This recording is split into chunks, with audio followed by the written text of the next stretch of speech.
Hi అండి. ఎముకలను గట్టిపరిచి, జుట్టును దృఢపరిచే ఎన్నో ఆరోగ్య ప్రయోజనాలున్న అవిసె గింజలు, ఓట్స్‌తో లడ్డూ చేసుకుందామండి ఎంతో సింపుల్‌గా. ఇవి చాలా ఆరోగ్యానికి మంచిదండి. చాలా పోషకాలుంటాయి ఈ ఓట్స్, అవిసె గింజలు లడ్డూలోని. దీనికి నేను 4 ఐటెమ్స్ అయితే తీసుకున్నానండి. 1 కప్పు ఓట్స్, 1 కప్పు అవిసె గింజలు, 1 కప్పు నువ్వులు, 1 కప్పు పల్లీలు, 1 కప్పు నిండుగా బెల్లం తీసుకున్నానండి. ఇవి ఒక పావు కిలో అండి. 4 కూడా పావు కిలోలు. నేను పేనం పెట్టి పేనం బాగా వేడెక్కాక ఈ అవిసె గింజలు అయితే వేయాలండి. చిన్న మంట పెట్టుకోవాలి. పెద్ద మంట అయితే అసలు పెట్టకూడదు. జాయిగా వేయించుకోవాలండి చిన్న మంట పెట్టి. అవి చిటపటలాడేంత వరకు వేయించుకుని పక్కకు తీసేసుకుందాము. అదే పేనంలో నువ్వులైతే వేయాలండి.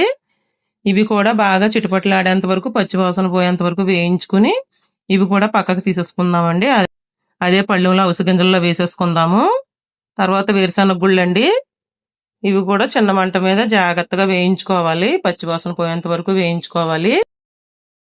ఈ ఓట్స్, అవిసె గింజల లడ్డు చాలా మంచిదండి ఆరోగ్యానికి. చాలా పోషకాలు ఉంటాయి ఇందులోని. ఈ ఓట్స్ కూడా వేయాలండి లాస్ట్లోని.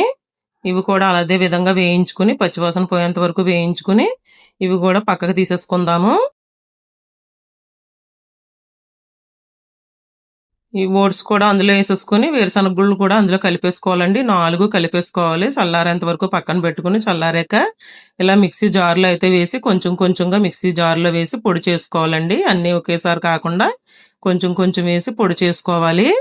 ఈ ఓట్స్, అవిసె గింజల లడ్డు నాకు థాట్ ఎలా వచ్చిందంటే అండి, మా పాప ఓట్స్ తెప్పించుకుని మార్నింగే తిందాం కదా అనుకుందండి. నైట్ నానబెట్టి ఉదయం ఫ్రూట్స్ అన్నీ వేసి ఇచ్చానండి. ఎందుకో ఓట్స్ తినలేకపోయిందండి తను. ఫ్లేవర్ నచ్చలేదు.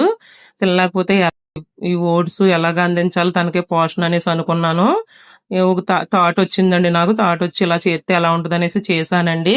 చాలా అంటే చాలా బాగుందండి. మా అమ్మాయి చాలా ఇష్టంగా తిన్నది ఈ లడ్డు.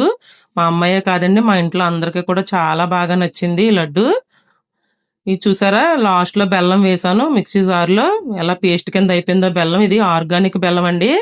ఎలా ఉంటుందో అనుకున్నాను. బాగానే ఉంటుంది అనేసి అన్నాడండి షాప్ ఆయన. చాలా అయితే చాలా బాగుంది ఈ ఆర్గానిక్ బెల్లం.